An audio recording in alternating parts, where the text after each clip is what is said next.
The Role of Blackbeard. The beauty of how One Piece develops its world is that unlike most stories, there are a lot of moving parts. Every character has their individual reasons to be where they are, when they are, why they're doing what they're doing, who's cock-blocking who, and whom else they may intersect with following their own path, either the same path or an opposite. For example, Bartolomeo is absolutely on the road to Pirate King, and honestly, I'll be surprised if he doesn't get there soon after his little clash with Imu-sama that's bound to happen in the near future. I recently made a video covering my personal perspective of the general purpose of each Yonko in the One Piece narrative, except for Gekko Moria, who'll be taking down Blackbeard any day now. The latest Blackbeard chapter in the manga was absolute fire. Literally had me quaking darkly in my boots. And I figured he desperately needed his own video because, from my personal experience, I feel like people don't really realize how well thought out of a character Blackbeard truly is in the One Piece world. If I had to pick a favorite aspect of my analysis style, it would be dissecting the philosophy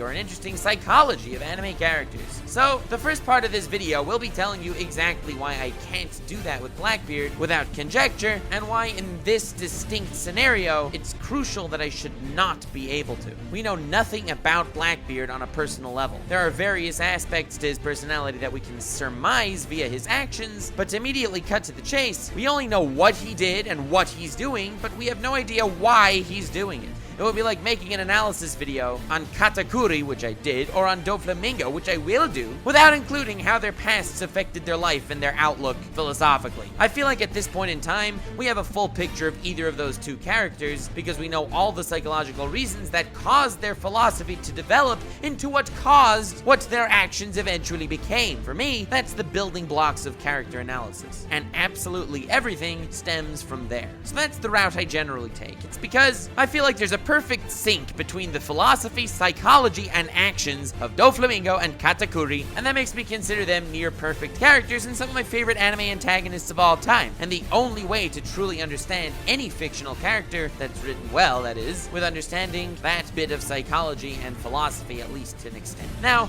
I'm trying to express a rather general point, but I want y'all to realize why having this in mind is perfect in regard to Blackbeard. The first thing you need to know about Blackbeard before getting into the meat and potatoes of the analysis is that no one understands Blackbeard. We don't know his past, and we don't know his ideology. At this point in the story, he's just an unexplored aspect of the world, and we know Oda's style of only fully fleshing out characters towards the end of their respective arcs, so it will probably be years down the line before we actually get to know him, in which case Blackbeard Part 2 analysis coming then. Especially because of the fact that his fat ass is currently just sitting there slowly getting fatter and stronger, remarking upon the happenings of the world. And speaking of his fat ass, let me tell you, it's probably my second favorite, finest ass in all of One Piece, after Doflamingo's scrawny ass, because if you remember correctly, Doflamingo was sitting on Smoker during their encounter, which is 100% badass since he was sitting on a Logia, so clearly he perfected the art of storing hockey in his butt. Very cool, Doflamingo. Back to Fatbeard. I'd like to point out how great of an archenemy is to everyone before discussing him individually. As we know, he directly caused the deaths of Ace and Whitebeard. Ace being a direct jab into the heart of Luffy, the character we're following primarily, making him an immediate archenemy, and killing Whitebeard, taking his place as a Yonko that immediately spouted from some borderline off-the-grid fellow to one of the four world powers, terrifying everyone in both the world government and the pirates alike. Not to mention the fashion in which he got this immense power up. Until Luffy, no one's ever broken out of Impel Down, and it was terrifying to watch him join the fray. Blackbeard broke out a small army of the top-of-the-line prisoners to serve as his personal fighting force. He even took down Whitebeard, who was considered the strongest man in the world, and continued to one-up himself because he also somehow stole Whitebeard's immense power, which was seemingly impossible, becoming the first person to wield 2 broken devil fruits. The way that war concluded in regards to everyone's perspective of Blackbeard, including the audiences, he went from random douchebag to a perfect emotional foil tower protagonist who we follow, and a perfect physical foil to the world at large that we feel a part of. This moment was the birth of Blackbeard, and it was awe-inspiring. That is, it's the birth of Blackbeard in regard to the superficial narrative that we seem to be following. Now let's talk about his perspective on the world, because that's really one of my favorite writing quirks of One Piece. Everyone affects the world. Everyone either affects or is affected by Luffy, and everyone has their own perspective, especially Bartolomeo. But the reason why Blackbeard is such an exquisite character is because he nails all three of these groups to an actual terrifying extent. Remember how Blackbeard's name does have a D in it, and I doubt it stands for dick? Well, keep that in mind as I assess his perspective of the story. Because looking at One Piece from his perspective, which I unfortunately only started doing within the last 2 weeks, God, what I was missing, Blackbeard is the main character of his own story. And that's why he's one of the best written major player antagonists in recent years. I was thinking about this a lot, and I intend to make a video talking about villains from their own perspective, how they almost become the main character of their own story. For example, Kira Yoshikage from JoJo's is absolute brilliance. But while I do prefer Kira as a villain by quite a bit, being that he's in my top 10 anime villains ever, Blackbeard does beat him in certain aspects. For example, before getting into his actions and their effect on the story, let's understand what morality means in One Piece. This is a really long topic, so I'll be condensing a lot and skipping a lot, but bear with me. Morality is defined as principles concerning the distinction between right and wrong. And what's fascinating about fictional morality altogether is the prudent question of what defines these principles of right and wrong. The answer to that question is always one of three things. Either they're principles promoted by religion, principles promoted by society, or principles promoted by the individual. The beauty of One Piece is that there's absolutely no religion or society that can be properly deemed fully ethical, and therefore, morality in One Piece is purely individualistic. One Piece is pretty much the only anime I can think of where I wouldn't consider anyone the good guy, not the world government, and not the pirates that disobey their laws. And it's because of this little detail that I find Luffy as a character fascinating. I get this is absolutely personal opinion, but comparing Luffy's fascinating immorality to Gon's from Hunter x Hunter is almost laughable, and it saddens me that people don't praise Luffy as much as they praise little freaks. So now that we understand the basic moral system of One Piece and how it's purely on an individualistic level, that's really important to keep in mind the whole damn story. Let's talk about how it's all a matter of perspective as far as who the main character is. The way One Piece has its world set up, where everything's happening at once, and even a character like Luffy, someone who seemed insignificant in regard to the world powers, but yet still managed to become something from nothing, impacting the fabric of the world from the perspective of the world government, or the pre-existing Yonkos, Luffy and Blackbeard are the same. They're the number one and number two biggest aggressors of how the world was balanced 5 years ago. They changed the landscape more than any other. Now, as a shonen, where we're used to the main character being the world's big up-and-comer that's gonna change the world, those corruption, blah, blah, blah. And honestly, that's perfectly fine as an actual definition of a main character, especially in a fantasy shonen. Yes, the main character generally will save the day, but does he save the day because he's the main character, or does he become the main character retroactively because in eventuality he'll be the one to save the day? The answer to that question probably depends on your point of perspective, but in One Piece, if someone asked me who's the most drastic up-and-comer that'll mad change with their novelty gunning for the throne, honestly, I'd place Blackbeard above Luffy in that regard. This isn't the discussion, who's the actual main character? Because, look, we're watching the same damn thing. Luffy's a very shonen main character, while Blackbeard's philosophy is still a mystery. But from the world's perspective, Blackbeard and Luffy are both new, important pieces added to the world's chessboard. And both from Luffy's and Blackbeard's perspectives, respectively, they're gunning for the top, and they'll be the new king. Now, the major difference here is Luffy's very blunt and straightforward. He's simple in that regard, and he has his own ethical beliefs that he will stand by, because in this individualistic moral setting of One Piece, he created his own individual ethical standing, as I guess everyone would have to.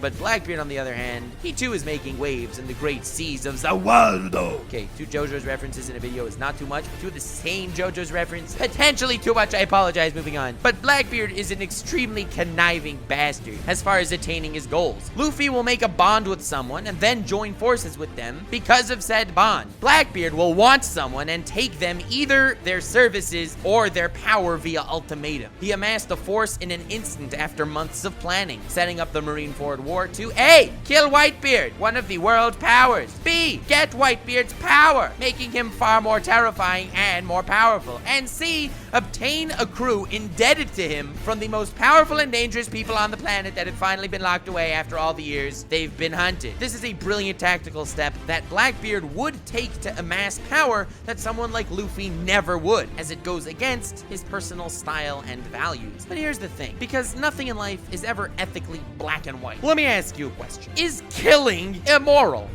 Yes, I think it's safe to say that most people would assume that murder is relatively immoral. Right-wingers, left-wingers, oh my god, have we all finally united as one thanks to the power of anime? Okay, enough melodrama. But killing, which everyone pretty much seems to agree is bad, in certain circumstances, it can be argued to be moral. Say someone's trying to kill you, or someone has a death penalty for some heinous crime that they've committed. Is killing that person immoral? Well, whether we agree or not, I think it's safe to say that there is definitely an argument to be made here, and that would mean that the act of killing in itself is not an immoral act. It's the circumstances and repercussions of any action that causes any deed of any magnitude to be right or wrong, even if the deed itself is the same. So, Blackbeard wants to become Pirate King. We don't really know why, and we don't know what drives him, because I have a feeling we're still supposed to look at him as this mysterious force of evil before we actually understand where he's coming from. But in a world of individualistic morality, which at this point I think it's become more and more obvious how dangerous that is, Blackbeard can, without remorse, take his absolutely most self-serving,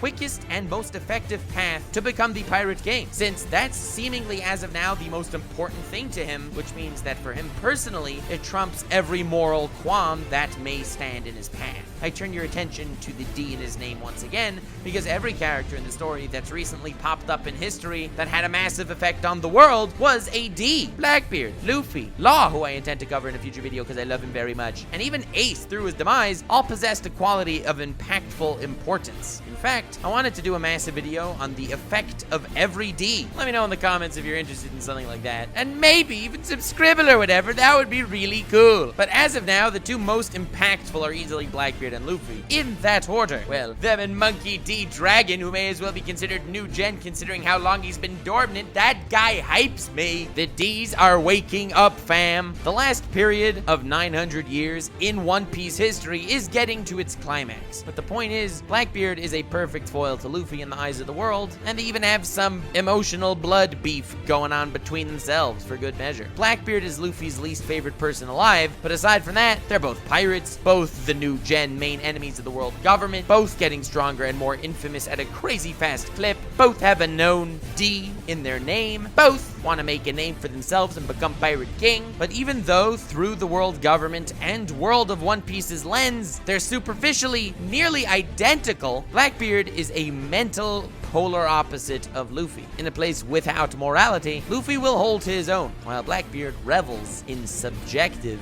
immorality. Luffy follows his heart and will fight whoever he deems it appropriate. Blackbeard will follow his head, cowardly retreating if he needs to, and only fighting for personal gain. Luffy's only understanding of politics in the outside world is after every arc when he checks his bounty. In other words, he doesn't care about these grand issues that don't affect him. He only wants to know about himself, while Blackbeard has an amazing grasp of it, as proven in his latest chapter remarking on Luffy's whereabouts and how the admirals clashed against the revolutionary generals. Blackbeard is a man with big dreams and a twisted morality to complement that. I don't know his past or his philosophical outlook, but being that this is a shonen setting, we have an idealistic Luffy as our main character, but would this be a political seinen show targeted at an older Code Geass style audience? The main character may very well be a Blackbeard. That's why my respect for his character is so extreme, even though honestly right now he's nowhere near my favorite character in the series. He's nowhere near my favorite villain in the series. Point is, I can guarantee you he will be in the top tier when we finally realize who he actually is. But as of right now, he's brilliant, and his fat ass takes up the entire screen whenever it's in it. I mean, he takes it up with presence. I don't mean physically. Never mind. Sorry, that just sounded like too good of an outro line. Thank you so much for watching. I hope you enjoyed. Feel free to leave a like if you did, and subscribe for future anime analyses or satire videos. I am a huge One Piece fan, so you can expect One Piece content in the future relatively frequently. Link in the description to my Twitter. Feel free to follow me there. To my merch, feel free to pick some up, and to my Patreon. All patrons are invited to the Discord server, and all pledges are very appreciated. I especially wanted to thank King Beat My Meat, Negus Nogus, Sage of Snake, Pop-Up, Grumpy Welshman, Team Sparky, Lazy Ronin, Girthy Worm Jin, Fernando Cost, Allison Stricker, JD Fincher, Cosine Pit Shifters, E-Laser, Sash, King Tank Games, Frisky Dingo, Soy Boy Theories, Miriam Ramirez, Q, Thigis Hendrix, Colton Scott, Praise Lord of the Girugameshu, Mitochondria, Nate, Salve Says, Gremin, Sergeant Malarkey, Alan Weebus, Crazy Beats, Divine Reigns, Miku Teakui, and TM Philly. I also wanted to thank the Lord Tweeger Rank, Meezy Jeezy, Anthony Booth, Steelers, Creamy Pancake, Rari, MD, Necro, Zindergarten, Emperor Misha, and Kyle the Warrior. But I also wanted to thank the God Usopp Rank. Thank you so much. Burning Bush, Dark Element, Sunny Parks, James Patterson, Kaiser Ruanar, and Maurice Louis Dreyfus. Thank you all so much for pledging. Thank you all so much for watching until this point. I hope you did enjoy this video. I'm relatively happy with how it came out. At least Blackbeard rightfully earned the name Blackbeard as opposed to Whitebeard, that scummy, manipulative bastard. I will be calling him White Stash forever. I guess as far as One Piece villains go, you can check out my Katakuri video that I did in the past and I was very happy with. And for future One Piece villains, you can definitely expect one on Doflamingo. I appreciate all of your time. Have yourself a most wonderful evening and remember to stay weird, fam.